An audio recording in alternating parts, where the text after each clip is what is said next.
Bemase Merkava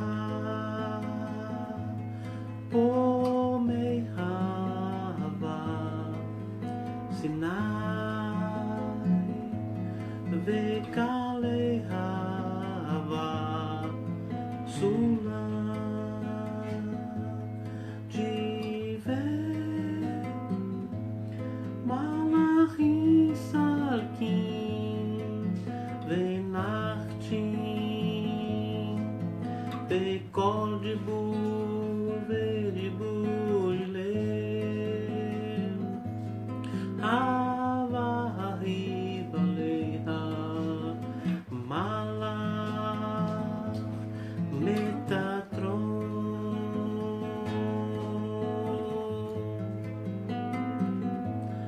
Metatron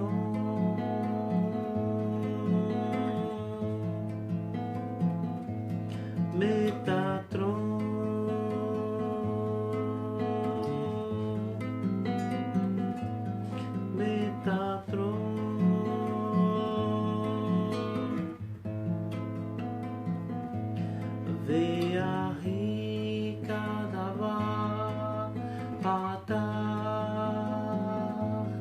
Abi Akiva Bemase Merkava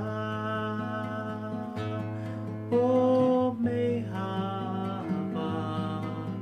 Sinai Vekalehava Sulam Diver Malachim Salkim Venachtim Bekol de Burveribulem Havahivaleha Malach Metatron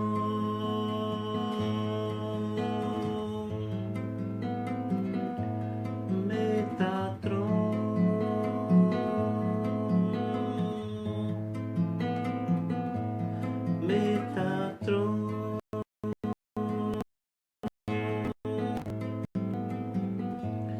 Metatron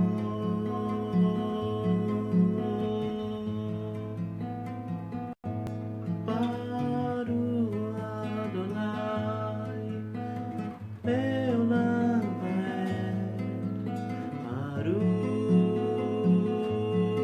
Adonai Kadosh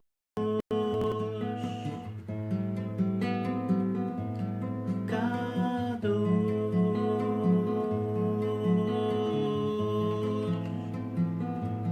Kadosh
Deixa eu ver, pessoal, aqui, vamos ver.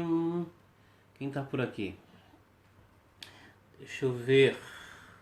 Eduardo Sena, Daniela Souza, Cris Nurá, Lima Monte, Moshe Aharon, Flávia Rossolen, Adelino Lourenço, Rony Sandro, Angélica. Muito bem, Dinar. Aldi Goslan, mestre. Shalom. Vamos ver quem mais aqui. Flávio Bacelar, Silvana Correia, Icaro Feller, Ivani Nogueira, lá da Alemanha. Muito bem. Vivian Costa, Daniela Souza, Raul Cook, vizinho, fala aí.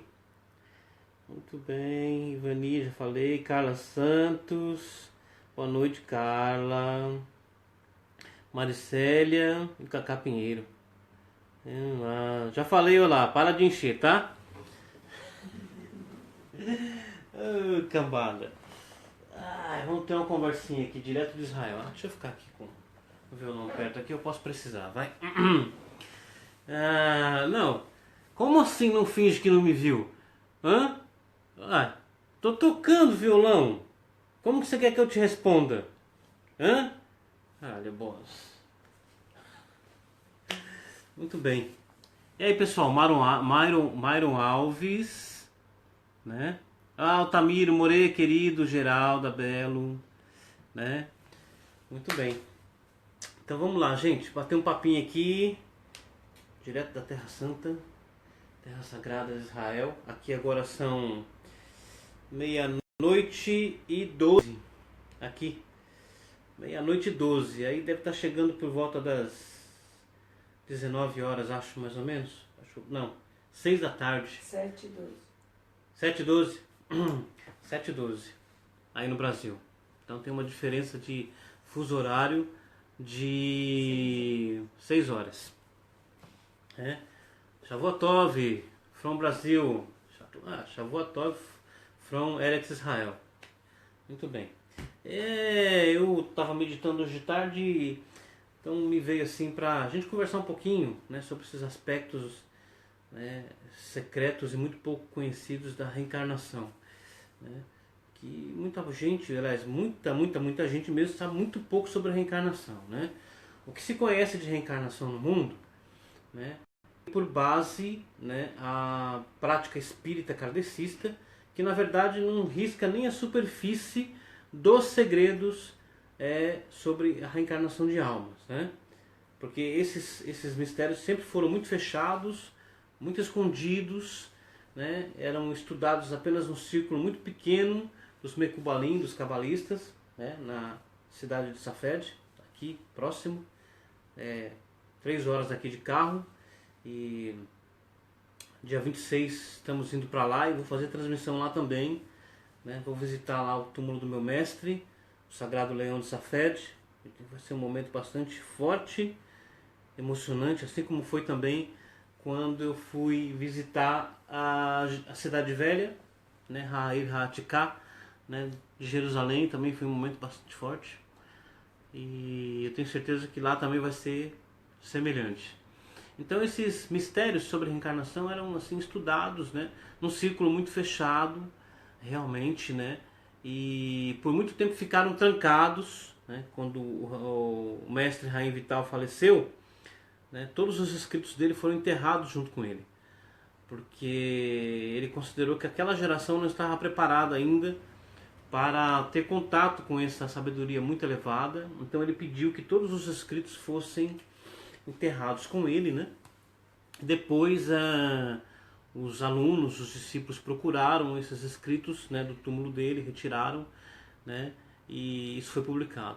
Boa parte do que foi publicado, na verdade, pelo filho do Rabino Haim Vital, o Shmuel Vital, que reuniu todos os escritos do pai dele, né, e todas as memórias e insinuações, e os colocou em livro, né? E todos esses ensinamentos do Rabino Haim Vital vieram, na verdade, do Sagrado Leão de Safed, o Rabino Tzak Luria, né? Então há muitos aspectos secretos sobre a reencarnação, né? Coisas que fariam um filme místico ou um filme de terror parecer uma história em quadrinhos, né? Tem até uma história muito interessante, que foi extraída de um livro chamado Toldot Haarizal, né? Os contos do Rabino Isaac Luria, chamados Misteriosos Homens Bois no Deserto. O que é isso? Misteriosos Homens Bois no Deserto. Que história seria essa, né? Então conta o seguinte, que um certo rabino do círculo de estudos do Rabino Isaac Luria, lá por volta do século XVI, foi empreender uma viagem de negócios para Jerusalém. Ou era para o Egito, não estou bem certo agora. E ele foi até o Rabino Isaac Luria, que era muito conhecido em ambas as regiões, tanto no Egito como na cidade de Jerusalém, e era muito respeitado também, até mesmo como negociante, porque ele também, por um bom tempo, ele viveu dos próprios negócios dele, e pediu uma carta de recomendação ao Rabino Isaac Luria. E o Rabino Isaac Luria escreveu essa carta, já tinha escrito na verdade essa carta de recomendação, porque ele sabia que o Rabino Yaakov Abulafia, era o nome desse rabi, iria chegar até ele para pedir essa carta de recomendação. Ele já tinha escrito preparado, né? E quando o Rabino foi sair, ele falou assim: mas eu quero que você me faça um favor. Aí o Rabino Yaakov Abulafia: mas que favor, mestre? Ele falou assim: na volta você vai saber. Ok, ele foi para o Egito, empreendeu, ou foi para Jerusalém, eu não estou certo, né? Me falha a memória, e empreendeu os seus negócios, né? E como era uma viagem, acho que era a primeira vez que ele fazia essa viagem, na volta ele se juntou a um grupo de camelôs, de ambulantes, de viajantes, que iriam fazer a trilha do deserto até a cidade de Safed, né? E ele então empreendeu com esses homens o caminho, porque ele não conhecia o caminho de volta. Então, por diversas vezes, como, né, a caminhada era muito longa e possivelmente de muitos dias, eles paravam de tempos em tempos, né, para dar água aos camelos em determinados oásis que existiam no deserto, né, e descansar também. E numa dessas paradas, o Rabino Yaakov Abulafia estava muito cansado e ele dormiu. E dormiu muito. E quando ele acordou já era noite, né, e ele percebeu que as pessoas da caravana na qual ele estava acompanhando haviam partido e deixado ele ali, sozinho. E ele não sabia o caminho, né, do deserto, né? Ele ficou desesperado, ficou assustado, né? Porque os antigos dizem que o deserto tem muitos mistérios. Mistérios, como eu disse, que fariam, né, um filme de terror hoje parecer história em quadrinho, né? Então há muitos livros, muitos contos, né, que narram, tem essas narrativas desses mistérios do deserto, magníficos mistérios do deserto. Bom, como fazer, né? Ficar ali, né, esperar amanhecer o dia, o que não é tão vantajoso, porque viajar no calor do deserto não seria vantagem nenhuma, né? A sabedoria estaria em viajar à noite, né, que é mais frio, né? Ou viajar, né? E o Rabino então Yaakov Abulafia resolveu seguir em frente, né? Depois de muito tempo andando, lá longe ele avistou um grupo de bois. Qual que é o coletivo de boi mesmo? Alguém sabe aí? Alguém lembra qual que é o coletivo de bois? Para me ajudar aqui? Bom, ele avistou esse grupo de, né, o gado, né? E um homem que os espancava violentamente para que eles seguissem a trilha, né? E ao longe ainda ele via quando aquele homem que estava espancando, né, os bois, entrava para dentro da manada e um outro saía e continuava espancando os bois. Ele estava meio assustado e meio com medo, ele não sabia do que se tratava, mas à medida que ele viu aquilo, ele falou assim: bom, eu vou correr e vou alcançar aquele grupo ali, aquele homem, porque assim eu posso caminhar com eles. Quando ele estava chegando perto, ele viu quando aquele homem que estava espancando os bois, né, entrava para dentro da manada e se transformava num boi, e um outro boi ficava de pé, se transformava num homem e saía e começava a espancar os outros. Então ele ficou aterrorizado com aquilo ele ficou assustado com aquela visão, né, da qual ele nunca tinha sequer lido a respeito do assunto, né? Mas a necessidade de chegar até a sua cidade era maior, né? De forma que então ele teve que se aproximar. E quando ele se aproximou e viu aquilo, né, ele viu então que de tempos em tempos, né, aquela pessoa entrava para dentro do grupo de bois, né, do gado, e se transformava num boi, um outro boi ficava em pé, saía e se transformava num homem, né, e continuava espancando, né, açoitando o grupo para que eles continuassem andando. Então ele realmente esfregou os olhos, né, para ver se não estava nada errado, e realmente ele descobriu que ele estava vendo era verdadeiro, né, e ele ficou muito assustado, né, e com muito medo, aterrorizado, ele chegou para conversar com aquele que tinha recém saído do grupo que tinha se transformado de boi em homem, né. O que acontece? Então aquele homem virou, né, e perguntou, aquele homem boi, né, virou e perguntou para ele: você conhece o Rabino Isaac Luria? O Rabino Yaakov Abulafia falou: sim, eu conheço, ele é meu mestre. Ah, que bom que você foi nos enviado, né? Porque nós estamos aqui nessa situação porque nós éramos judeus que pecamos e fomos punidos, né, pelos céus a reencarnar nesses animais.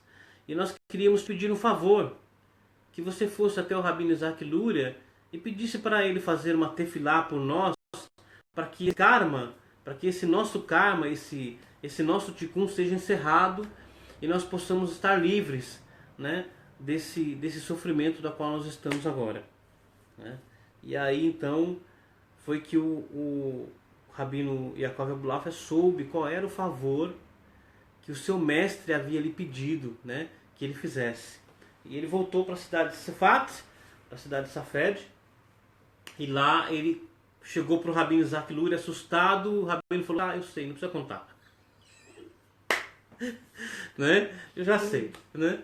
E aí ele prescreveu uma série de remédios cabalísticos, chamados segulot, né, para o Rabino Yaakov Abulafia fazer para poder sarar a dor daqueles homens bois, né, para libertá-los daquele ciclo reencarnatório na qual eles estavam por pecados que eles haviam cometido, né? Muito bem. E de fato foi e fez conforme o Rabino Isaac Luria, né, tinha feito, e à noite, num sonho, um daqueles homens bois apareceu para ele e agradeceu e disse: muito obrigado, nós fomos sarados, nós somos livres desse karma, desse tikkun na qual nós estávamos. Ok. Isso faz parte, né, dos segredos profundos sobre reencarnação que a Kabbalah contém, né? Como eu disse, isso saiu de um livro chamado Toldot HaArizal, né, os contos, né, do Sagrado Leão Fed, né, e existem muitos outros contos maravilhosos sobre essa questão, né? Então, eu estou aqui com o Portão das Reencarnações, né, para a gente conversar um pouquinho aqui sobre isso, né? Eu não sei até que ponto nós vamos conversar sobre isso, mas vamos ver se a gente consegue trazer uma luz, né, um pouquinho de luz a mais sobre a questão, né? Para que as pessoas possam entender que a razão do sofrimento no mundo, né, é em função do pecado primordial de Adão, que Adão cometeu, né? E temos que deixar claro, né, que quando a Torá, né, fala de Adão e Eva, né, não está falando especificamente de um casal de seres humanos, né, mas de aspectos da árvore da vida, né? A árvore da vida também chamada Adam Kadmon, né, o homem celestial, né, da onde as almas que popularam o mundo desceram a princípio, né? Então o Portão das Reencarnações, né, que são os ensinamentos do Rabino Isaac Luria ao seu discípulo Rabino Haim Vital, né, que foi o anotador, né, o Sagrado Leão de Safed, o Arizal nunca escreveu nada, né? Ele só contou, ensinou estes mistérios que o Rabino Isaac Luria que o Rabino Haim Vital e outros do grupo, que se não me engano eram 11 rabinos, né, anotaram, e depois o Rabino Haim Vital reuniu esses escritos todos, que inclusive os seus amigos também anotaram, né, e os colocou em livros, né. E boa parte dessa coleção de ensinamentos encontra-se numa coleção redundante, né, chamada Kitvei Ha'ari, os escritos do Ari, que tem hoje, são publicados em 18 volumes, né, incluindo, né, o 13º volume, que é o Shara Gilgulim, o Portão das Reencarnações, né? Ah, aqui alguém me ajudou, finalmente. A Laurinda Gonçalves, eu tinha esquecido, obrigado, Laurinda. É manada, né? Então, assim, a manada, né, de bois é o coletivo, né, de um grupo de vacas e bois e touros, ok? Muito bem. Então vamos lá. Como sempre, tem que explicar claramente. Quando nós falamos em Bíblia, né, nós não estamos nos referindo a um texto católico cristão que foi traduzido a partir das escrituras hebraicas e muito mal traduzido, né, bastante manipulado, né, em função de proteger os dogmas católicos cristãos ou dar base a eles, né? Então, quando nós falamos em Bíblia, nós nos estamos referindo ao Tanar. E o Tanar, né, é o grupo, né, que é composto pela Torá, que são os 5 livros de Moisés, né, que é Torá Bereshit, Torá Shemot, Torá Vaikra, Torá Bamidbar, Torá Devarim, né? Ou seja, Gênesis, Êxodo, Levítico, Números e Deuteronômio, né? Evidentemente havia uma sexta Torá, né, que pouca gente sabe, mas quando Moshe recebeu a Torá, eram 6 tábuas de safira.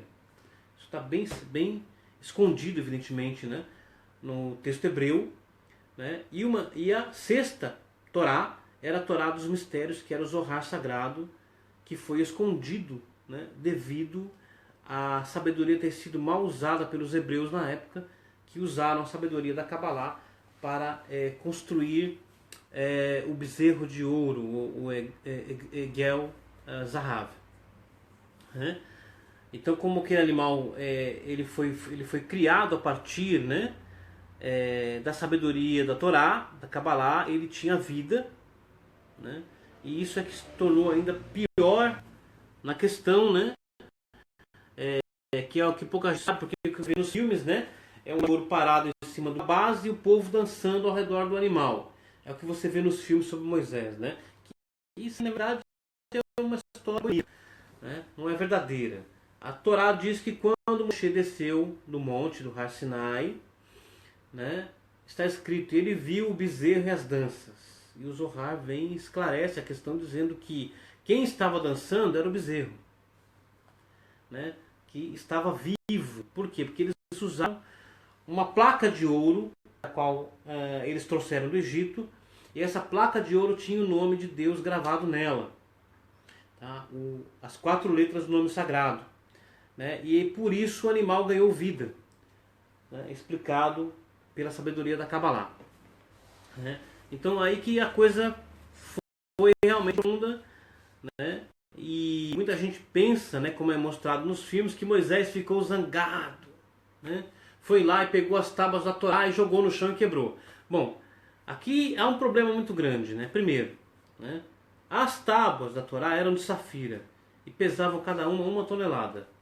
Claro, seria impossível para Moisés levantá-las, mas o Zohar esclarece que, como haviam nelas, né, 2 letras do conjunto de letras que foram gravadas nela, que eram as letras Samer e Mem, né, e a letra Samer, né, da palavra Somer, que significa sustentar. Então, as tábuas levitavam, de forma que Moisés precisava encostar o dedinho nelas para elas se moverem, né? O que aconteceu então? Quando os filhos de Israel pecaram, né, na questão, as letras fugiram das tábuas. E porque elas fugiram, as tábuas então ganharam peso, caíram e quebraram. Esse é o segredo da questão. Então Moshe nunca levantou tábua nenhuma e nunca tacou tábua no bezerro de ouro e tal, né? O outro segredo é que, né, ele retirou o nome de Deus, né, que estava na boca do bezerro de ouro, e ele então morreu, caiu morto. E ele pegou o ouro, derreteu e deu para os filhos de Israel beberem. Por quê? Porque não tinha como saber quais eram todas as pessoas que haviam participado daquele crime, daquele pecado, né? E o Pirkei do Rabino Eliezer, né, que é um compêndio muito antigo, que conta muitos segredos, ele é anterior ao Zohar, né? Aliás, anterior à revelação do Zohar para o Rav Shimon Bar Yochai, que está aqui atrás de mim, né? Porque o Zohar, na verdade, vem desde Moisés, né? Então, Moshe deu aquela água com as cinzas, né, do bezerro para as pessoas beberem, aqueles que participaram do pecado do bezerro, né, a garganta e os dentes dele viraram ouro, né? E então soube-se quem eram as pessoas que haviam participado daquele pecado, então eles foram separados, né? E por uma questão de misericórdia, né, Moshe disse: se eles morrerem naturalmente, não vão ter aprendido nada, né? Então a vida deles foi encerrada ali para que eles ganhassem, né, um novo ciclo reencarnatório para corrigir o problema. Então tudo está ligado com os segredos da reencarnação, que são muito antigos mesmo, e são muito amplos, né? Para a maioria das pessoas, a reencarnação é um ciclo que acontece quando a pessoa morre. A pessoa morre e aí reencarna, né? Não tem nada a ver, tá, gente? Isso aí é a maior ilusão que existe, é essa, né? De que só reencarna quando morre. Essa é a grande ilusão da história. Bom, então voltando, quando a gente fala de Bíblia, né, nós estamos nos referindo aos textos hebraicos antigos. E o texto hebraico, né, é o primeiro grande código, o codex, né, como nós podemos chamá-lo, que foi dado à humanidade, né? Estava antes de vir para Israel trabalhando nos meus livros, que é o Eu Quero Acreditar, que é sobre ufologia, né? Onde eu também vou revelar a segredo das tábuas de safira, como elas foram preparadas, né, no crepúsculo do sexto dia da criação, né, e escondidas no lugar onde Moisés viria erguer a sua tenda. E ele sabia que elas estavam ali, por isso ele ergueu a tenda dele ali, né, onde essas tábuas estavam, para que a Torá, né, fosse escrita nessas tábuas, e de que material a safira realmente era feita. Se era uma safira deste mundo, né, ou era uma safira de outro mundo, tá certo? Muito bem. Então vamos lá, né? Deixa eu ver quem mais chegou aqui. O Edson Mendes, boa noite, né? Muito bem. Juvenil, a Simone Rodrigues está assistindo, a Laila, ó, falando aqui do Minotauro, o Homem-Boi, interessante, né? Ok, né? A Lígia, Boiada, também, né? Boiada também. O Abner Youssef, ok. O Gustavo Amorim, querido, né? Quem mais? A Florência, tá por aqui também, né? Ok, vamos lá. O Ervin Pamplona, meu querido Ervin, tá por aí? Tá. Então é o seguinte, ó. A escritura hebraica, ela é um código. Nós já falamos sobre isso. E não deve ser de forma alguma lida ou interpretada literalmente. E o grande problema que deu origem às religiões, né, e toda esta confusão e perplexidade, escravidão, né, engano, mentira, é que a escritura, né, além de ter sido traduzida, e mal traduzida, ela foi interpretada literalmente, sendo ela um criptograma, um código, ok? Então, por exemplo, né, o Portão das Reencarnações explica, né, quando, né, se ouve falar em Adão e Eva, ok? Não devem ser entendidos como seres humanos físicos criados pelo divino. mas entidades espirituais que representam o total de todas as almas da humanidade. Antes do pecado, eles eram um só ser completo, né? O que pode ser visto como um único corpo espiritual, celestial inteiro. Mas depois que eles pecaram, eles perderam a sua unicidade, foram separados e se dispersaram, foram fragmentados em muitas almas. E isso criou o mundo da fragmentação e separação e acabou resultando ou forçando o aparecimento do mundo físico e com o mundo físico o surgimento de corpos, né, também físicos, nas quais essas centelhas de almas fragmentadas então viriam a ser vestidas. E é aí então que tem início o processo, o ciclo reencarnatório no mundo, né? Eu já vi muitas tolices no Facebook, né? Gente, por exemplo, escrevendo e dizendo: reencarnação é a escravidão da Matrix. Temos que, como fala, negar esta mentira, esta escravidão, esta invenção e essas coisas todas, né? E essas pessoas tadinhas, né? Estão sempre reencarnando. Ok? Como todos nós, né? Muito bem. Então, quando Adão, né, foi fragmentado, isso forçou no aparecimento do mundo físico, mas também de um outro universo abaixo do mundo físico, né, chamado Adão Belial, da qual nós já falamos muitas vezes, né? O Adão sem nada, o Adão vazio, o Adão feito de conchas, né?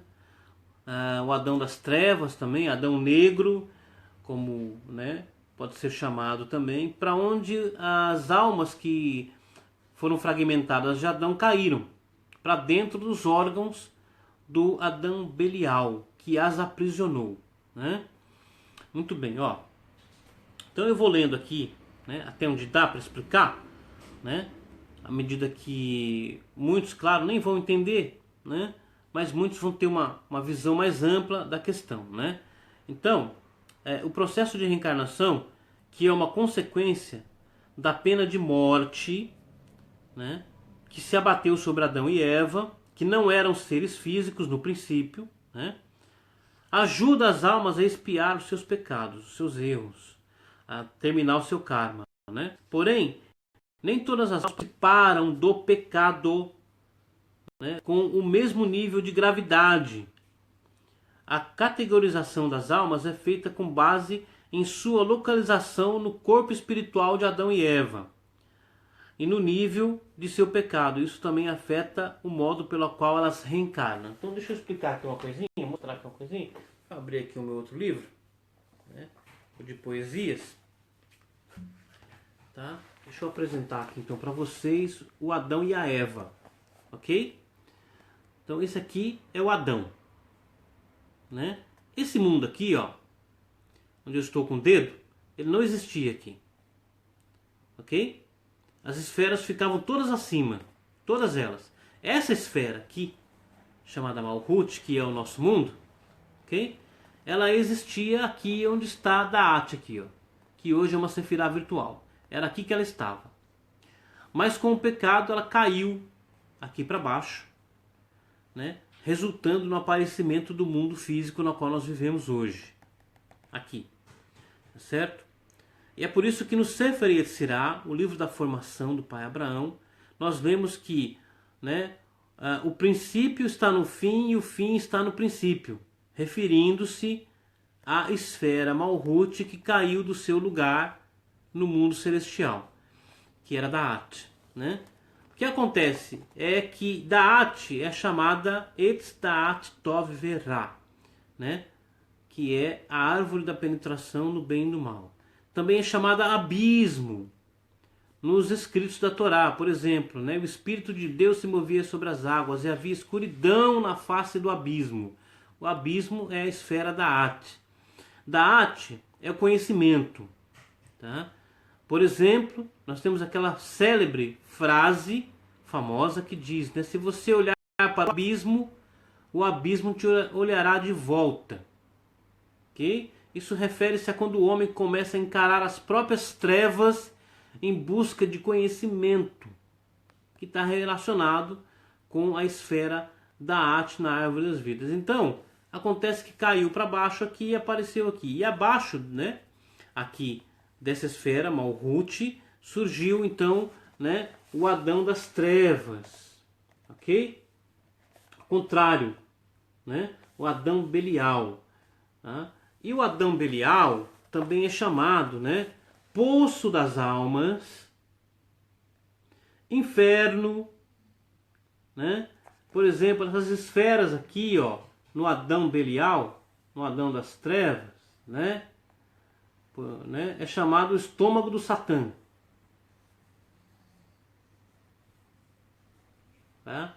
Porque também esse mundo, né, de trevas, também chamado Sitra Ahara, o outro lado, né, um universo sombrio que apareceu em função, né, do pecado de Adão. Olha, a Milena Gabriela está aqui também, tá, Milena? Oi, querida. Muito bem, né?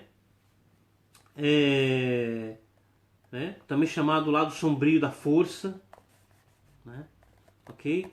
Então, as almas caíram aqui. Adão, né? Vamos voltar lá, então, para falar de novo essa questão, né? Então, o seguinte, né? O Adão, né? Adão Arishon, o Adão primordial, ele tinha 500 amot de altura.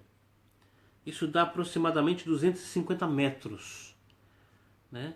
Seria um prédio muito alto dos edifícios que nós temos hoje, né? Luciana, boa noite. Ok? Mas quando ele pecou, parte dos órgãos dele, né, foram fragmentados e caíram para dentro do Adão das trevas. E então a altura dele foi diminuída em função de que ele perdeu muito dos seus órgãos, né? Então ele ficou mais ou menos com 137 metros de altura. Mesmo assim ele era muito alto, né? Muito grande, porque ainda havia muitas almas nele, né? Com isso também o tempo diminuiu, porque no tempo em que Adão era completo, né, um segundo do seu tempo eram milhares de anos no mundo físico, milhares de anos. Conforme ele foi diminuindo de tamanho, o tempo também foi sendo modificado, tá? Ok. Esse é o segredo do verso, né, que tem nas escrituras sagradas, onde diz assim: sobre mim estendes a tua mão protetora. Também citado do Agigá, do Talmud, né? Porque refere-se a quando Deus colocou a mão sobre Adão e o diminuiu de tamanho. Ou seja, quando as almas dele foram fragmentadas em função do pecado que ele havia cometido, né? E é uma coisa muito profunda, né? Porque quando se fala em pecado, todo mundo fica preso num dogma religioso e não tem ideia do que aconteceu realmente. É muito mais amplo ainda, porque o Zohar diz que numa ação só, numa única ação, Adão cometeu 3 pecados. 3. Numa única ação, né? Resultando que toda a humanidade, porque toda a humanidade emergiu das centelhas fragmentadas da alma de Adão, né, tem que corrigir os 3 pecados que Adão cometeu numa única ação, né? Quais foram esses 3 pecados? Idolatria, assassinato e incesto. Tá? Por isso que esses são os 3 maiores pecados que se abatem sobre toda a humanidade: idolatria, derramamento de sangue, né, e incesto. Ok? E é isso que toda a humanidade tem que corrigir. E para isso a Torá nos foi dada, porque a Torá contém as ferramentas que nos ajuda com os seus códigos a corrigir esses aspectos negativos que apareceram com a queda de Adão Arishon, né? O Adão primordial. Então, aqui nesta parte do Shara Gilgulim, no Akadimá 7, né, na introdução 7, né? O nosso mestre, Rabino Isaac Luria, vai explicar inclusive que são almas novas e almas velhas, né? E quando esses aspectos, né, são nomeados sobre determinados tipos de almas, né? Então é dito o seguinte, que haviam algumas almas que não faziam parte da alma de Adão quando ele foi criado, né? E quando se refere ao termo criado, nós estamos falando do mundo de Briá na árvore da vida, tá? Vou mostrar aqui para vocês que é esse mundo aqui. Desculpa, esse mundo aqui. Vocês estão vendo ao contrário, tá? Mas isso aqui fica à esquerda, não à direita, né? É esse mundo aqui chamado mundo da criação, tá? Haviam almas que não faziam parte da alma universal de Adão quando ele foi criado, ok? Essas almas estavam fora dele, né? Porque essas almas eram do mundo de Atzilut, do outro mundo mais elevado que o mundo de Briá, e faz parte do mundo da emanação, ok? Então, dito o seguinte, né? Que quando o pecado de Adão foi cometido, no mundo da criação, ele afetou este mundo e os de baixo apenas. Ou seja, quando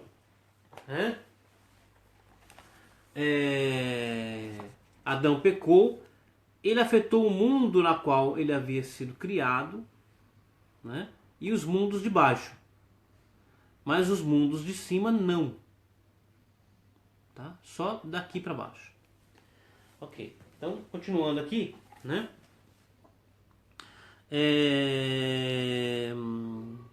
Então é dito o seguinte: essas são as almas verdadeiramente completamente novas, as que estavam acima.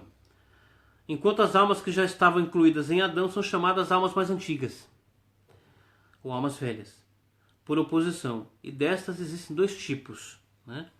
Portanto, no total existem 3 tipos de almas. O primeiro é daquelas almas que não estavam incluídas em Adão, chamadas almas novas então, e são completamente novas. O segundo tipo de alma é resultante do pecado de Adão, pois depois deste fato seus órgãos caíram dele e ele foi reduzido e não mais do que a 100 cúbitos de altura, ou seja, 137 metros mais ou menos. E esse é o segredo do versículo: sobre mim estendes a tua mão para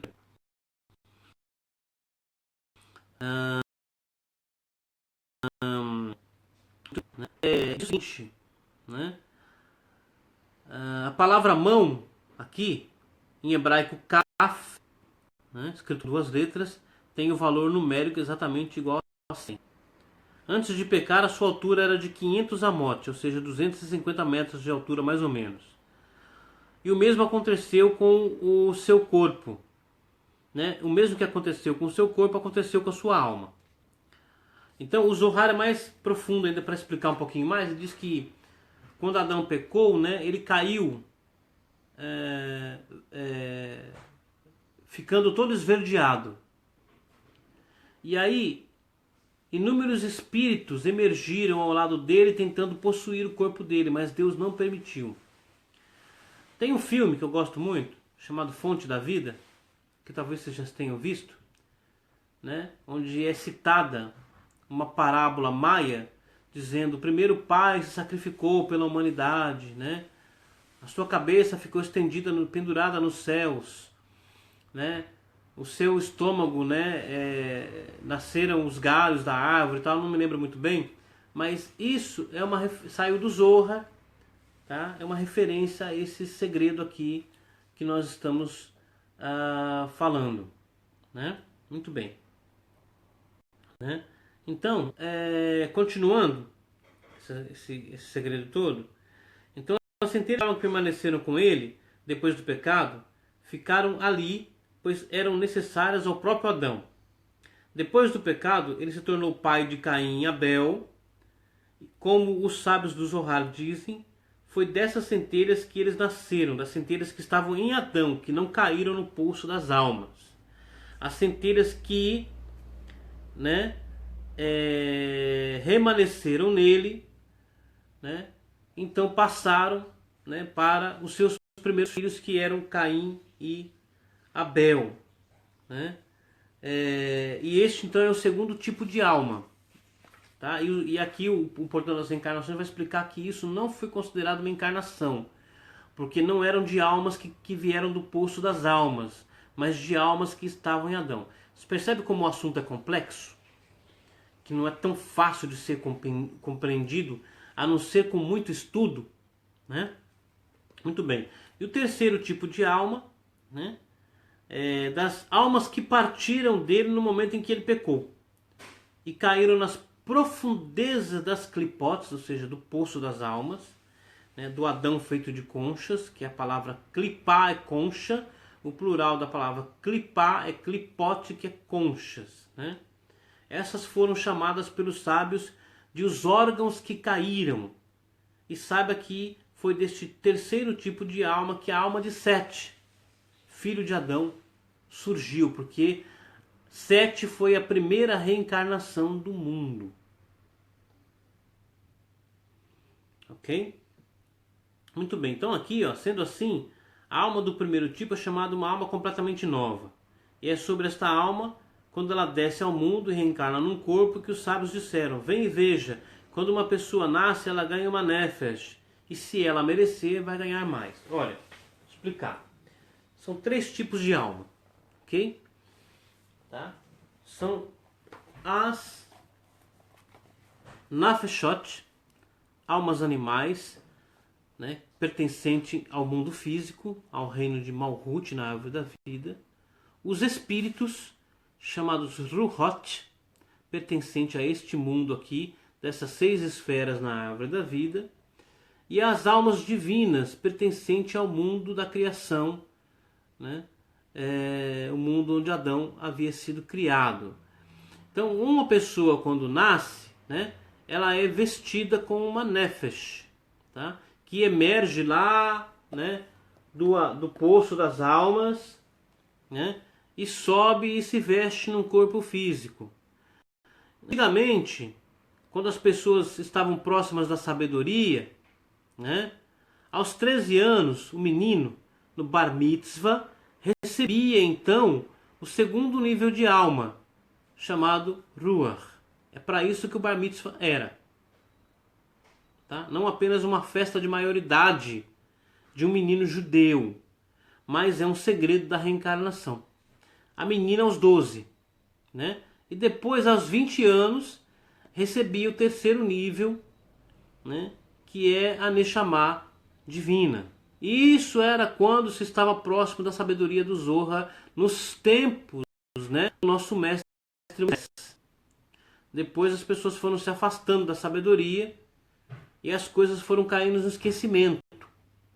E aí o Bar Mitzvah acabou por se tornar apenas uma festa de maioridade judaica, de um menino judeu, e não um segredo da reencarnação. Né? Ok. Então quando uma pessoa nasce, ela recebe uma nefesh que vem lá do poço, né? Sobe e se veste num corpo físico aqui. Tá? Ela trabalha para corrigir todos os aspectos, as manchas que a sua nefesh tem em função do pecado de Adão. Ok? Se ela conseguir retificar todos esses aspectos, né?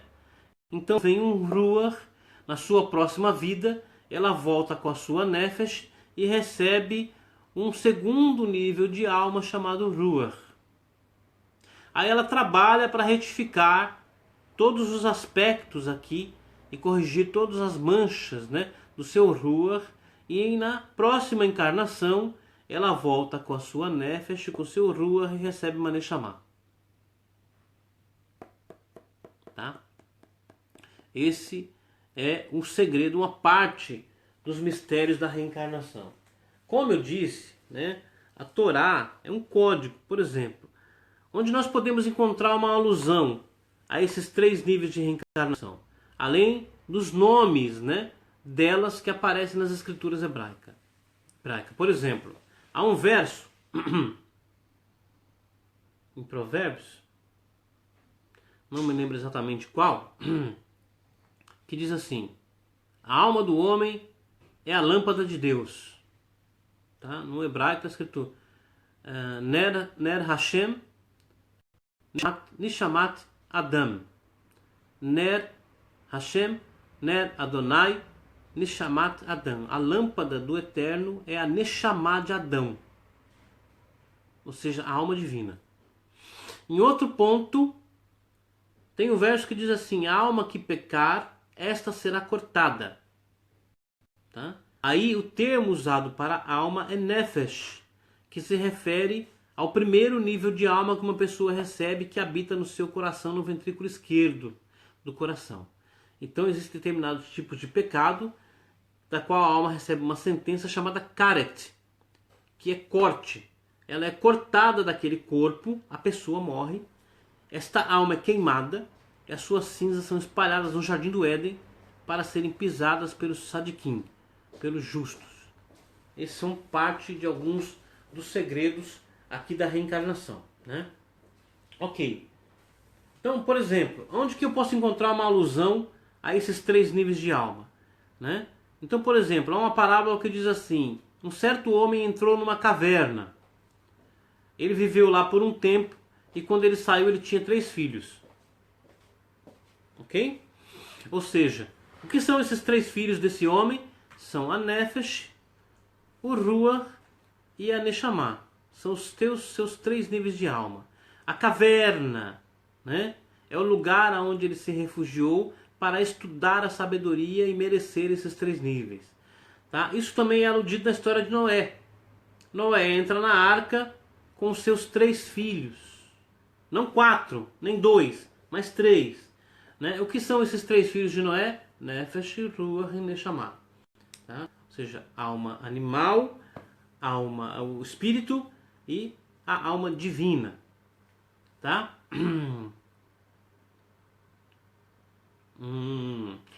Muito bem, Luciana. Então, né? E por aí vai, né? Esses segredos. Agora então, né? Evidentemente não vou me estender muito nesse assunto, porque isso é uma pincelada. Não dá para falar tudo, impossível, a não ser com muito estudo, e estudo de uma longa data, de muito tempo, né? Para que a gente possa entender esse assunto. Mas vou dar algumas dicas, né? Existem determinados versos nas escrituras hebraicas, no código hebreu, que eles são para serem recitados para proteger a alma nas suas saídas e entradas. Tá? Muitos desses versos se encontram no livro dos Salmos. Né? Até já publiquei sobre isso, né, falando sobre projeção astral. Quem pratica projeção astral deve meditar sobre esses versos para proteger a sua alma, a fim de que ela não sofra danos ou acidentes nesse percurso ou nesta prática de projeção astral. Mas, por exemplo, o Portão das Reencarnações diz que quando uma pessoa consegue corrigir a sua nefesh, a sua alma principal, animal, né? Então o Portão das Reencarnações diz que à noite, quando ele vai dormir, né, a sua nefesh sai para não voltar mais, porque já corrigiu. O que acontece? Espera aí. Se a nefesh sai do sujeito, ele morre porque a alma saiu dele. Não vai voltar mais. Não. O sagrado, bendito seja ele, dá àquela pessoa que trabalhou muito para corrigir a sua alma, né, uma outra alma no lugar. Então, de manhã, quando ele vai acordar, né? Ah, a Angélica está ouvindo aqui a transmissão e eu estou me ouvindo ali. Então, quando a pessoa vai acordar de manhã, vem uma outra alma que o sagrado determinou e entra no corpo dela junto com o seu Ruach. Tá? Esse é o segredo, né? Às vezes a pessoa acorda de manhã e alguém diz assim para ela: nossa, como a sua face está diferente hoje. Por que será? Né? O segredo está aqui.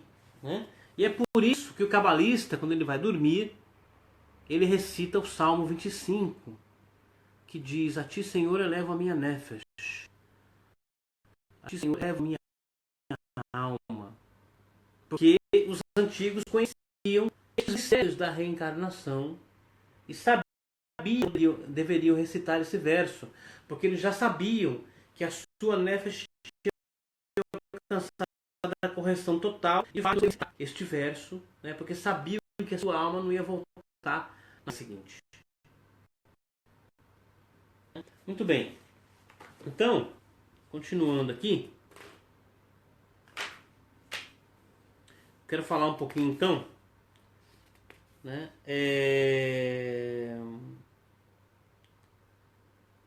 alguns dos segredos, né, do rei Davi que eu me propus então a falar.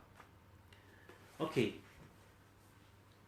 Quando o corpo de Adão foi fragmentado e as almas caíram para dentro do poço das almas, do mundo das clipotes, do reino da escuridão, né, haviam almas que eram muito elevadas, na parte mais elevada do corpo de Adão.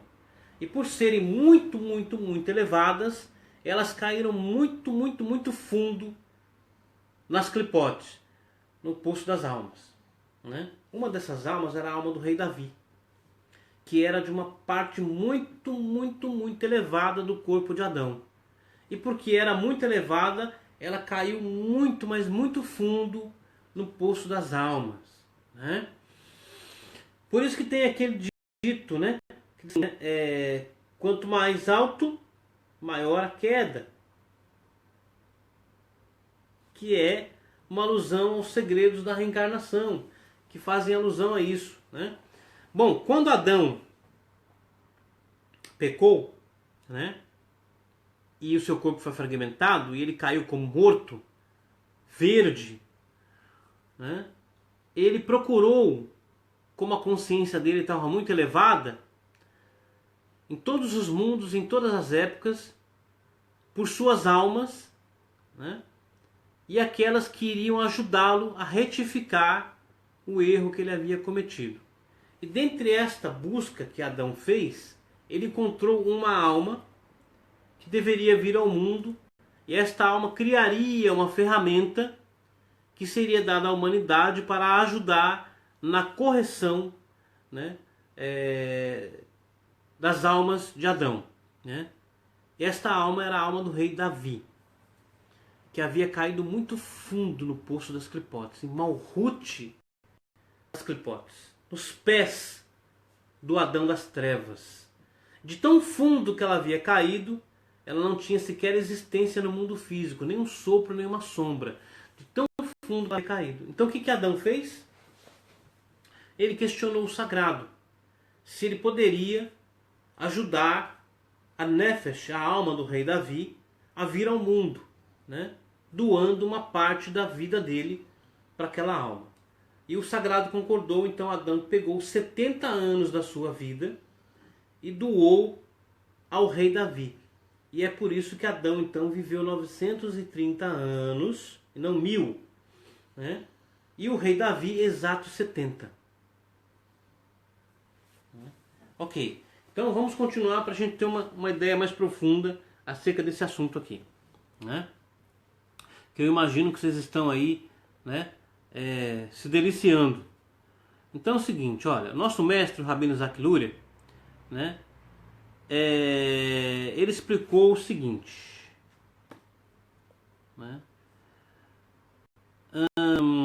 deixa eu ver aqui, certinho, para não perder nenhum pedacinho.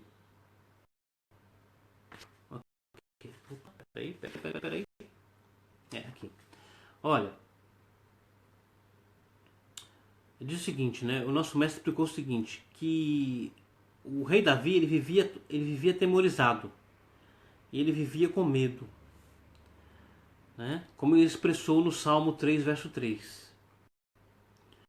Que são aqueles que se levantam contra mim e que dizem não há salvação para ele e nem Deus. Está no Salmo versículo 3. Salmo 3, versículo 3. 3:3. E diz o seguinte, né? Isso porque a sua nefesh, né, reencarnou no mundo ao mesmo tempo que o seu ruach. Olha, isso não é uma coisa comum. Que a pessoa, né, a alma quando reencarna, vem só a nefesh da pessoa. Mas no caso do rei Davi, veio a nefesh e o ruach dele. Juntos. Saíram pela primeira vez do poço das almas, do poço das clipotes. E aí tem um outro segredo que eu vou falar como é que o rei Davi saiu de lá.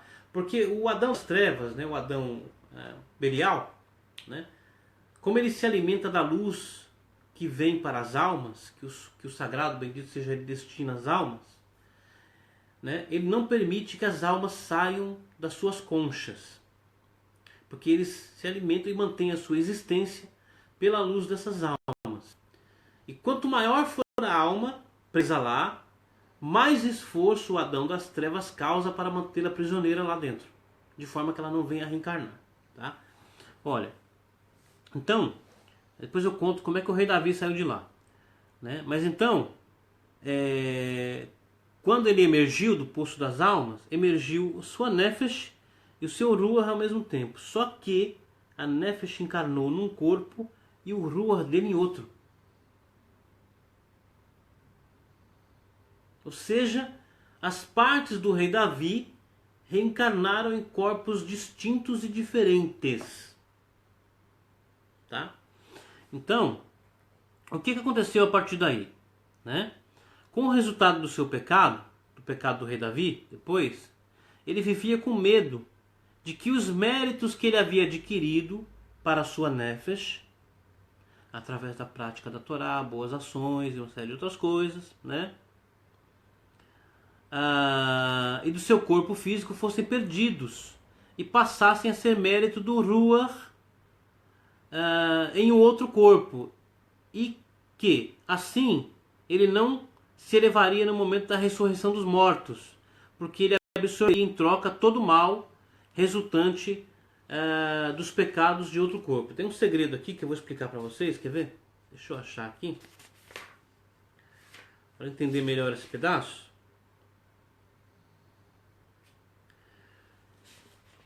Que é o seguinte: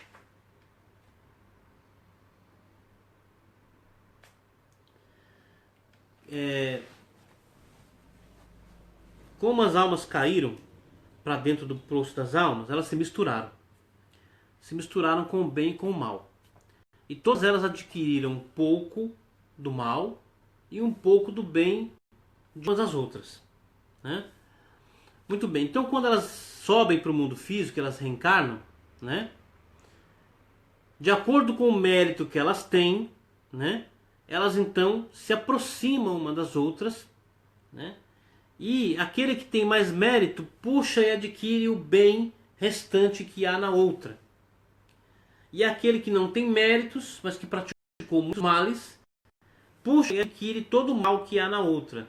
E de fato, então, aquele que é bom fica mais bom, e aquele que é mal se torna pior ainda. Esse é parte dos segredos.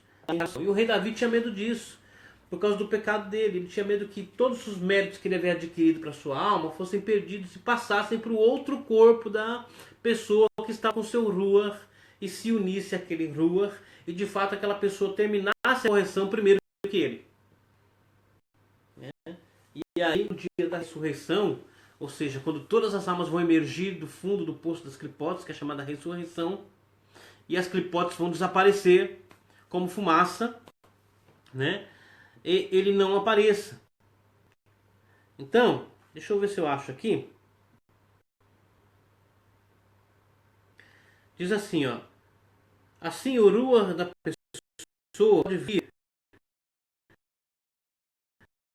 durante a sua vida no corpo de uma outra pessoa, e lá vai nascer o Nefesh de um convertido. E a pessoa de mérito é possível nascer para o filho. Por essa razão, há uma tradição de nomear o filho com o nome do pai.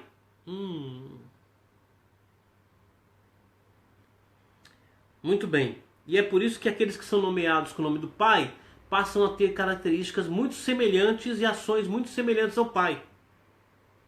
Né? De fato, então, que as pessoas até passam a dizer: nossa, é a cara do pai dele?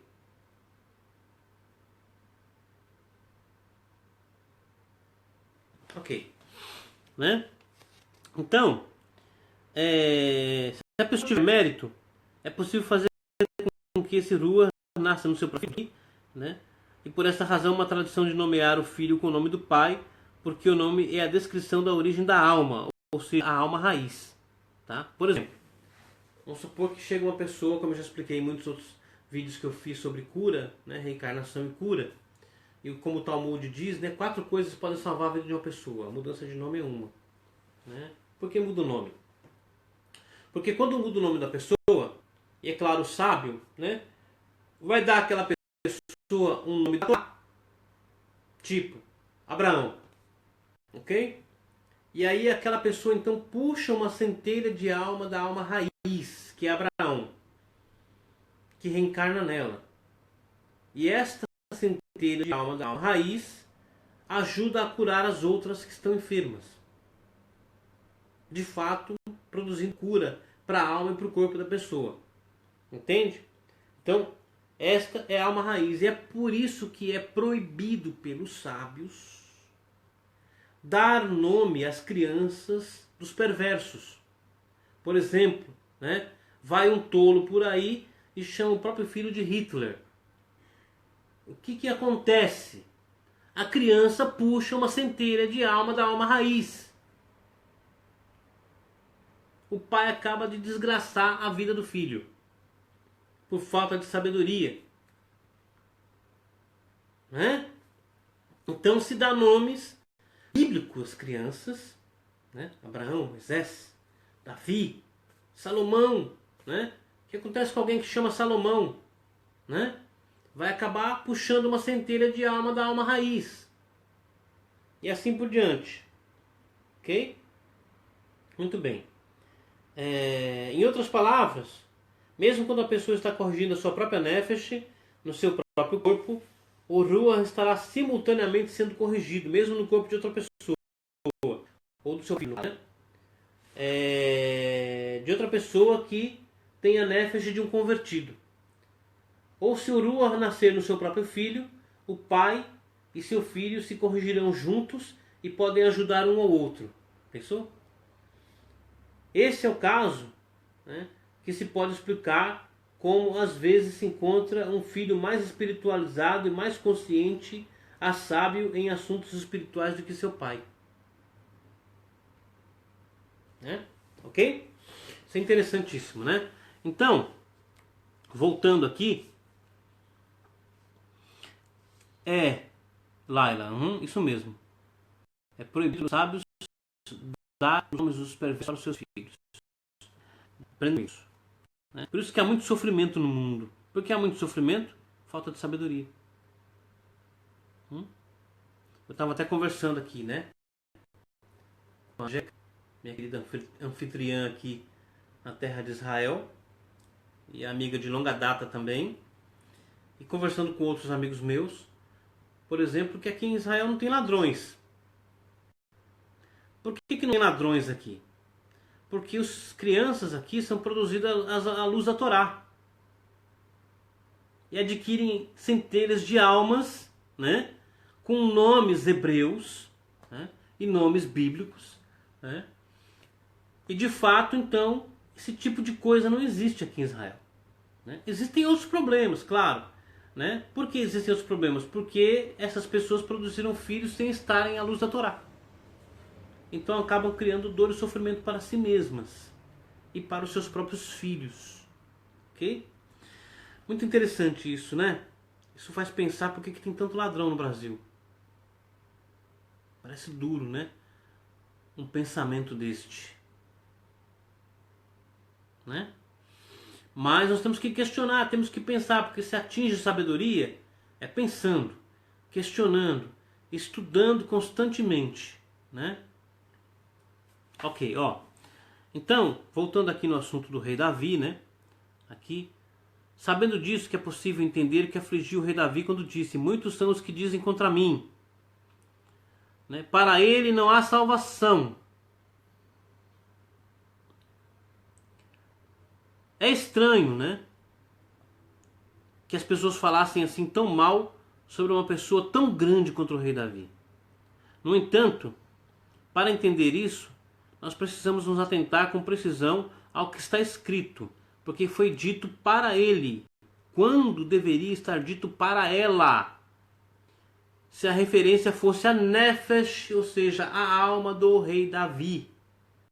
Mas está se referindo ao corpo dele, então por isso está dito para ele e não para ela. Olha como a Torá e os escritos são precisos, né? Muito bem. Isso será entendido agora com base no que foi dito. Ó. Saiba que a Nefesh do rei Davi era muito elevada. Mas por causa do pecado primordial de Adão, ela desceu às profundezas das clipotes, ficando presa na nukva da clipá. O que é a nukva? É o feminino da clipá, ou seja, Malhut, né? Lá no fundo, a última esfera nos pés do Adão das trevas. Olha, e isso é tão profundo, né, que eu vou revelar um segredo novo para vocês aqui sobre isso, né? O próprio rei Davi lembrava, ele tinha um nível de despertar tão elevado, tão alto, que ele lembrava do tempo em que a alma dele ficou presa nas clipotes. E lembrava também do tempo em que a alma dele fazia parte do corpo de Adam Arisham, né? do Adão celestial, antes dela cair, dentro do Adão pecar, ser fragmentada e ela cair para dentro, né, do poço das almas. Né? Onde está escrito isso? Por exemplo, 2 Samuel, no capítulo 22, né, 5 a 7, o rei Davi fala isso: as torrentes de Belial me cercaram, as profundezas da morte me dominaram. Então ele estava falando do tempo em que a nefesh dele permaneceu presa no fundo das clipotes, chamadas torrentes de Belial.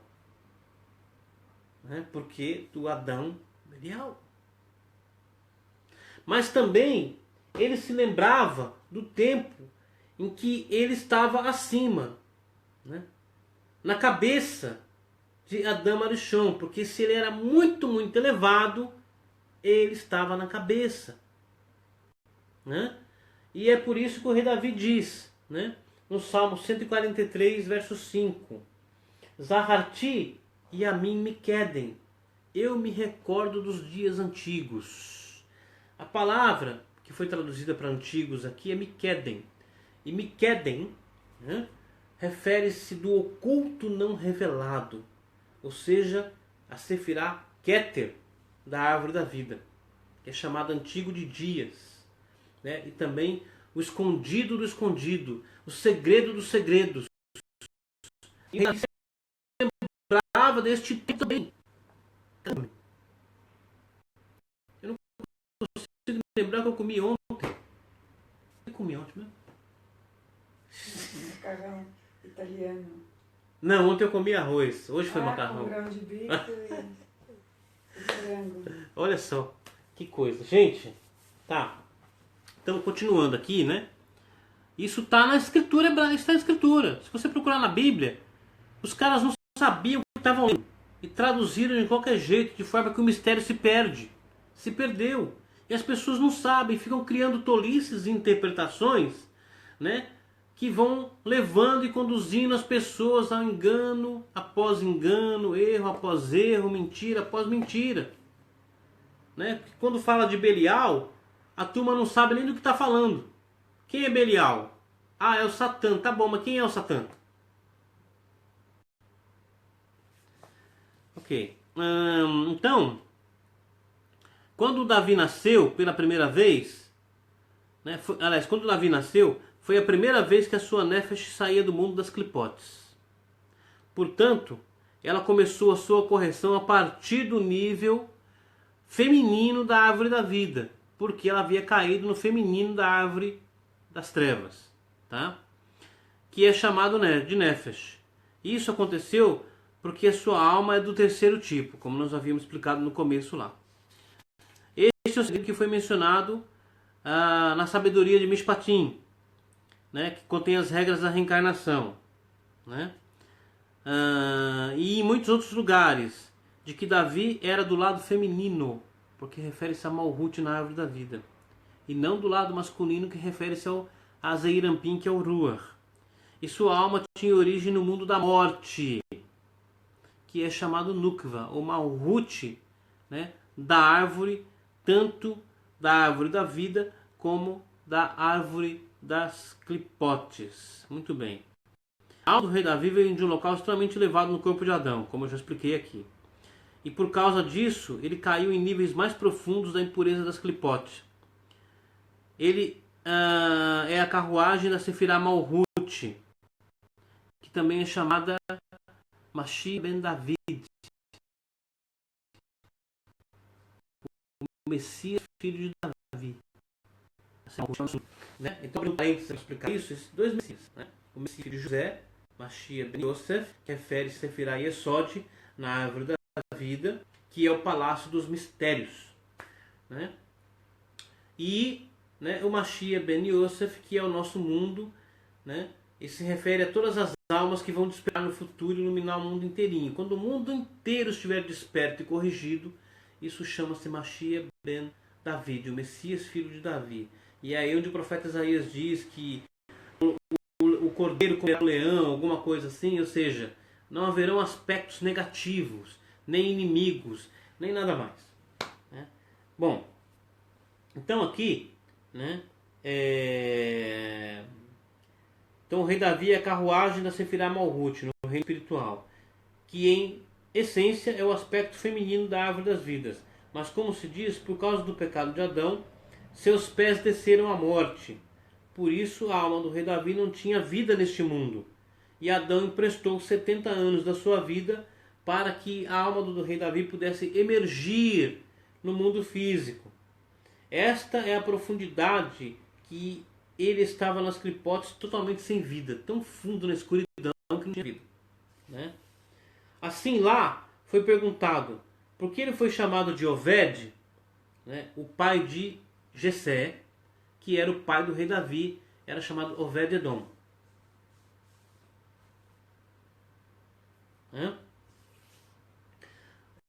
O servo vermelho, Oved-Edom. Por quê? Porque a Sefirah Malhut é vermelha. Então aqui, né, porque ele foi chamado Oved, trabalhador também, a palavra Oved significa, né, servo, escravo, né? O pai de Ishai significa trabalhador, porque a árvore tinha falhas e ele carpinou e a corrigiu. Tudo é uma alusão mística à árvore das vidas e não uma narrativa literal, e por isso cria tanta confusão quando as pessoas, né, pegam essa narrativa e querem interpretar literalmente. Só para vocês terem uma ideia, eu vou abrir um parênteses aqui nessa conversa aqui para falar um pouquinho sobre isso. Por exemplo, na Torá, Deus prometeu aos nossos antepassados o seguinte, né, que ele os levaria a uma terra, né, dito assim, terra que mana leite e mel. Eu já vi tanta besteira sobre isso que dá vontade de esconder a cabeça na terra como um avestruz. Né? O que é esta terra que mana leite e mel? Eu estou aqui em Israel agora. Né? Eu pisei no chão aqui, não borbulhou nem leite nem mel. Né? O que significa terra que mana leite e mel? É uma alusão esotérica, uma alusão mística. Em outro ponto, né, narra que quando os filhos de Israel chegaram à terra de Canaã, né, Moisés enviou 10 espias, né, e eles voltaram e difamaram a terra. E isso é chamado quando o homem difama uma mulher. E eles morreram no deserto por causa disto. Tá? Então, 2 deles voltaram trazendo um cacho de uva que precisava 2 pessoas carregarem. Esse é o que está na narrativa da Torá. Né? Ok. E outros voltaram dizendo, olha, tem os gigantes lá, os filhos de Anak. Ok.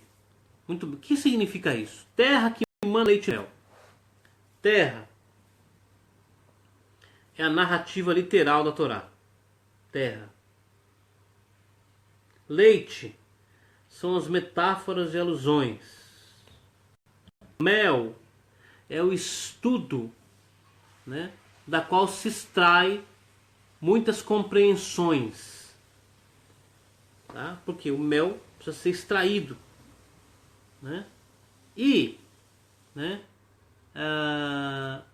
o cacho de uva gigante que eles encontraram na terra refere-se aos mistérios escondidos nos códigos da Torá, que é a sabedoria do Zohar e da Kabbalah. Por isso o cacho de uva era tão grande.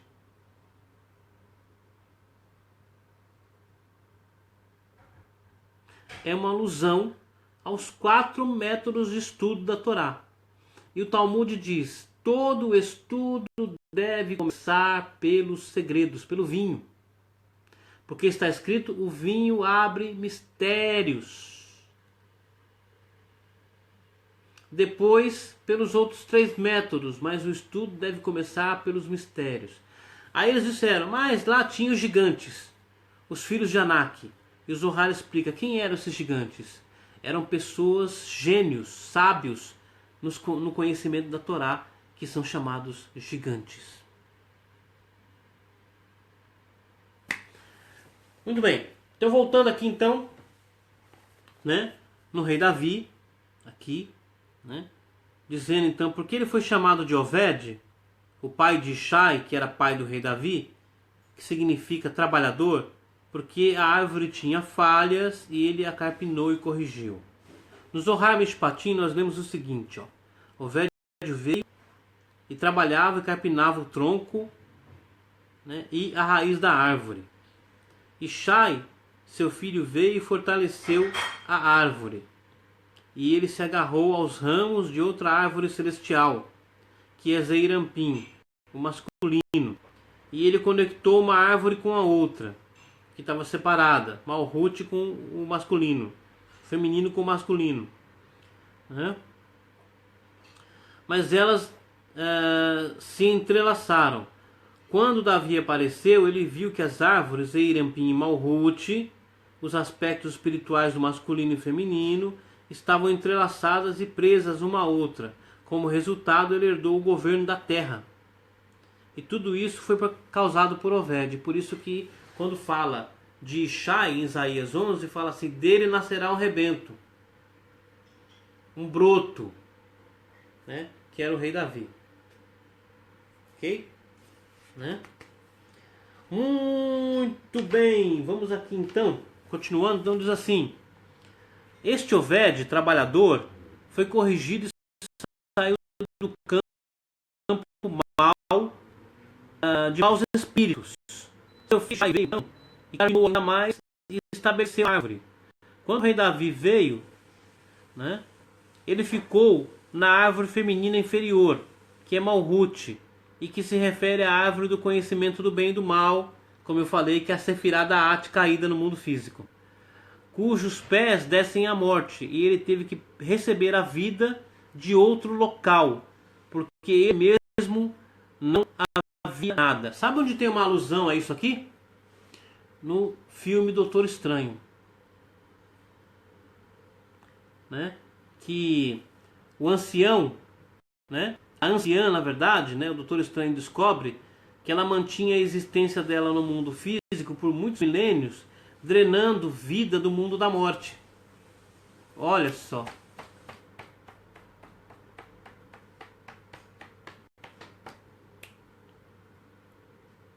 Né? Ok. Então, sua alma estava imersa nas profundezas das clipotes, como eu disse, né? Na nukva, o feminino da árvore da morte. Já que esse era o caso, Davi só era capaz de adquirir sua nefesh. Então o seu rua viria no corpo de outra pessoa que viesse a nascer. Quando Davi pecou, né, na questão de Batsheva, e aqui há um segredo que as pessoas não sabem, né, e esse bando de tolos chamados pastores evangélicos chamam, né, o rei Davi de adúltero, sendo que o rei Davi não cometeu adultério. Tá? Esse é um outro segredo, né? Ele maculou sua nefesh, e como resultado disso, a pessoa que tinha o seu rua agora possuía a chance de completar sua correção antes de Davi retificasse a sua nefesh. E se isso ocorresse, na época da ressurreição dos mortos, não haveria salvação para o corpo de Davi. Do outro corpo, da pessoa que tinha o seu ruach, ia receber tanto a nefesh como o ruach. Isso aqui também tem um segredo que inclui, né, a troca de almas de corpos. E por que elas trocam? E porque eu sempre falo, o que é seu virá para você, o que não é seu será tirado. Quanto tempo eu falo isso? Né? Estou falando sobre reencarnação. Ok? Então muitas vezes uma pessoa peca, e aquele bem que ela recebeu, que está na sua nefesh, é tirado dela e dado àquele que também trabalhou para adquirir méritos.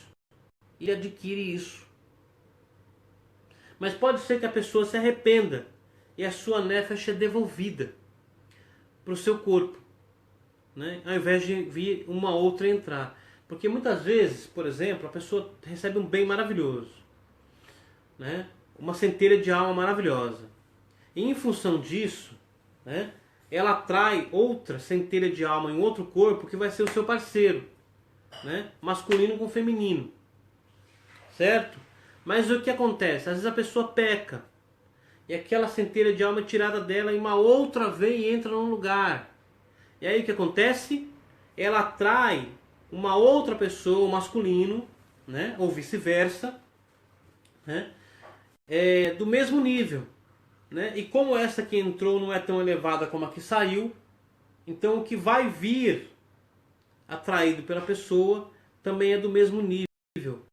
Ela vai ter problemas e dores e sofrimentos para o resto da vida em função disso que ela fez. Nós somos os causadores dos nossos infortúnios. Nós, né? Por falta de sabedoria, por deixar que o ego nos governe. Aí a pessoa fica presa na escuridão, entendeu? Né? Às vezes o rapaz tinha uma moça que era sua namorada, que era muito elevada, entendeu? Mas aí ele comete um pecado, aquela alma que ele tinha é retirada, a moça vai embora e uma outra se aproxima que é do mesmo nível, entendeu? Às vezes a moça recebeu um rapaz que é muito elevado de alma, uma verdadeira luz para a vida dela, aí ela peca, aquela alma é tirada dela que estava nela, entendeu? Aí o que acontece? Aquele rapaz vai embora, Deus tira da vida dela, tá? Vamos falar assim, né? Aí vem um outro completamente das trevas, da escuridão, e a pessoa fica sofrendo unida àquela pessoa, né? Unida àquela luz que elevava, né? Que, né, trabalhava, né, para ela ser elevada o tempo todo. Isso que acontece, né? Mas se a pessoa se arrepende, né, pode ser corrigido. E aí o que acontece então, né? Continuando aqui com o rei Davi, né? No entanto, neste processo, né, a nefesh em si não sofreria nada, apenas o corpo, no caso do rei Davi. E por isso que foi dito, né, para ele não há salvação, para o corpo dele, e não para a nefesh dele, pois o versículo fala do corpo e não da sua alma, da sua nefesh. Continuando então, é isso que significa o versículo. Muitos são os que dizem que já só há a nefesh em mim, e ela não tem expectativas nem esperanças de vir no corpo de Davi na época da ressurreição dos mortos. Aí existe outra explicação do versículo mencionado acima.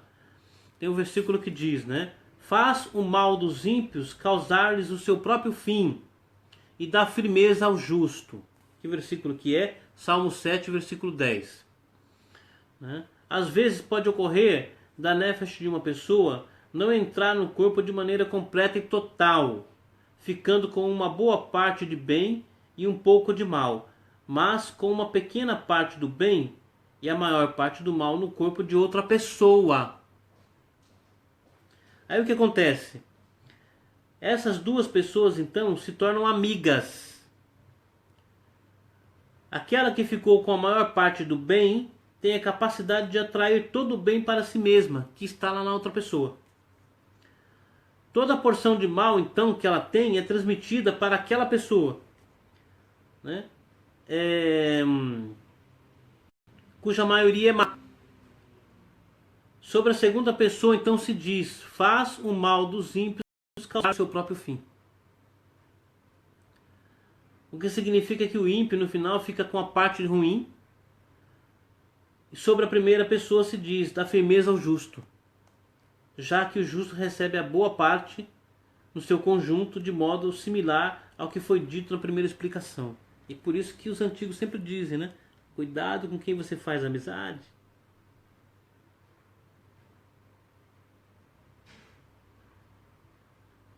Né?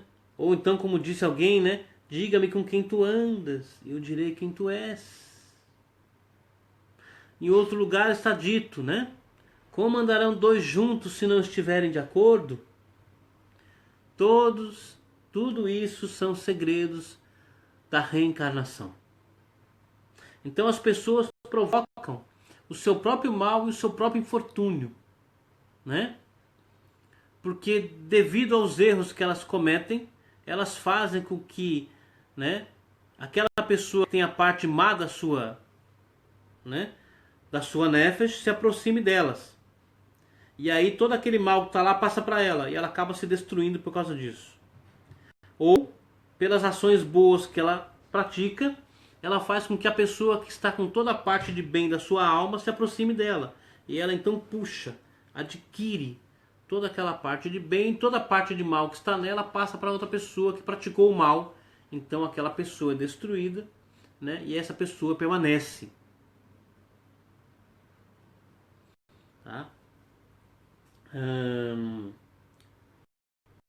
Também que ambos estejam equilibrados. Se o primeiro cometer um pecado e definitivamente se o segundo ainda fizer uma boa ação, então este que supera aquele, seu amigo, aí começa a atrair para si todo o bem e pouco a pouco ele fica com o bem, sendo que o mal vai para todinho para a outra pessoa.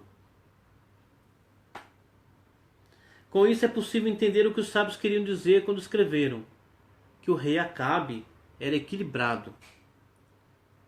Talmud Sanhedrin 102b. E quando se diz, né, e todo o exército do céu estava junto com ele, à sua direita e à sua esquerda, se referindo ao rei Acabe, isto é surpreendente, pois se diz que os pecados mais leves de Acabe eram como os piores pecados de Jeroboão. E o rei Jeroboão e Ravam era um pecador, e ele também fez com que toda a nação de Israel pecasse. Foi ele que construiu bezerros de ouro em Betel e Dan, e que eventualmente causaram o exílio e o desaparecimento das 10 tribos de Israel. Como então os sábios poderiam chamar de equilibrado? O que significa que seus méritos e seus pecados eram equilibrados. O que acontece é o seguinte: com relação aos seus atos, estes não eram equilibrados, mas se inclinavam na direção da culpa. No entanto, no aspecto da sua nefesh, esta era equilibrada, sendo metade boa e metade má. Apesar do aspecto do seu ruach, às vezes dominava e venerava ídolos. Assim também, a nefesh em si era metade boa e metade má. Um outro verso, o Rabino Haim Vital disse o seguinte: o convertido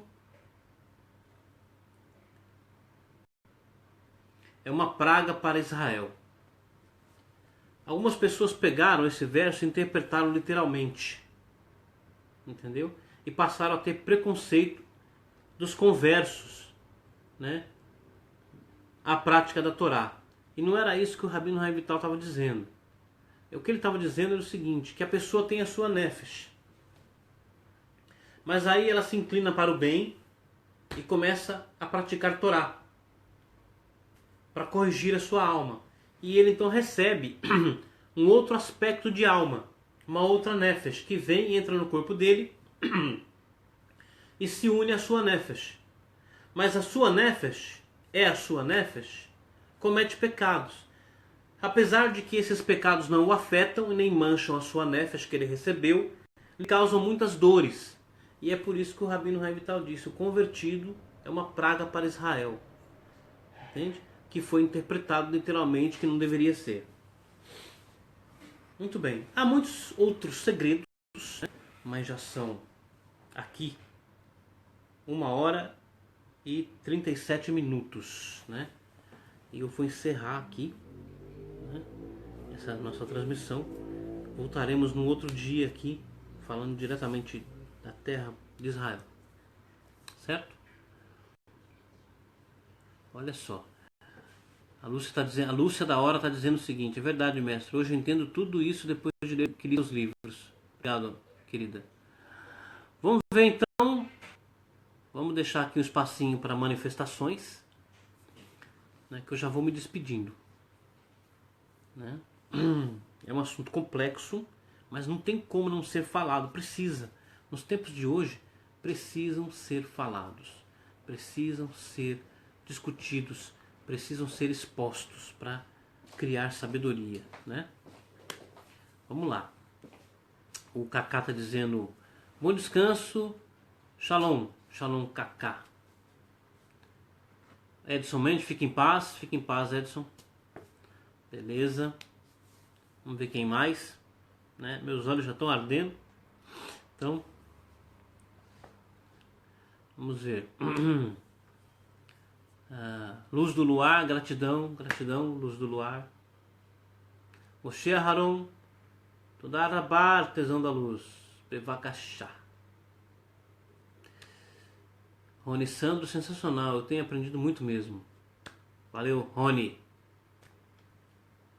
Ivani Oliveira e João Batista. Gratidão, mestre, shalom. Lúcia da Hora. Posso compartilhar seus livros? Você pode compartilhar o nome dos livros. Né? Os livros em si não pode. As pessoas precisam adquirir os livros, né? Quem mais?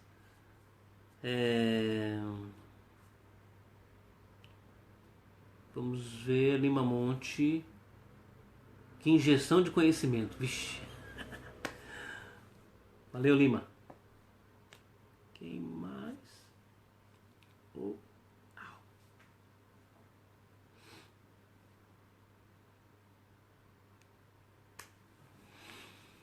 Mari Jinx. Tô aqui, meu querido mestre. Vou baixar depois porque perdi o início e foi interessantíssimo, como tudo que fazes. Gratidão pela sabedoria. Mari, valeu. Gratidão. Santo Arabá, vê shalom, shalom. Toda Arabá, befakashá, querido.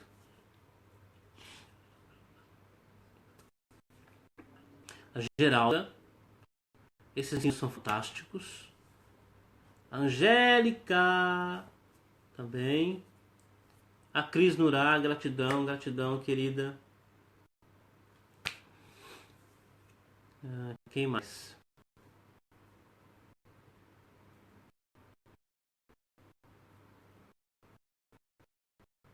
Vamos ver. A gente tem uma promoção de livros, tá? Em PDF, né? Versão digital, que vocês podem adquirir por R$70. Tá? Então veja na página. Deixa eu ver aqui a Angélica querida que está aqui do meu lado. Está dizendo o seguinte: alegria de você estar aqui na minha casa, iluminando mais e mais em Ra'anana. É o nome da nossa cidade aqui, Ra'anana. Né? Lima Monte, boa noite, vai descansar, amigo mestre. Obrigado, Lima. A Laila Modeani, daqui a pouquinho. Já estava amanhecendo, né? A alma nem foi, né? Porque não dormimos, né? Então ficamos com ela, né? Vamos ver. Quem mais aqui? Vai ficar disponível, Rony. Vai ficar na página aí para você poder rever a transmissão. Mestre, já assistiu Dexter? Já assisti Dexter. Alguns capítulos, não todos, né? Baseado no livro A Mão Esquerda de Deus. Né? Tem a ver com reencarnação. Isso aí. A Angélica está dizendo: esses ensinamentos nos trazem muita luz e mente sadia. Rony, obrigado. Ivani Nogueira, gratidão, gratidão. Ivani, muito obrigado por tudo. Realmente, Ivani que também nos ajudou muito para a gente estar aqui na terra de Israel, né? E outros queridos também nos ajudaram. Gratidão. Né? Cumprindo a missão do sagrado, bendito seja ele que nos mandou para cá. Né? Vamos ver quem mais. Vamos lá, gente. Se manifestem aí que vou me retirando. Né? Vamos lá.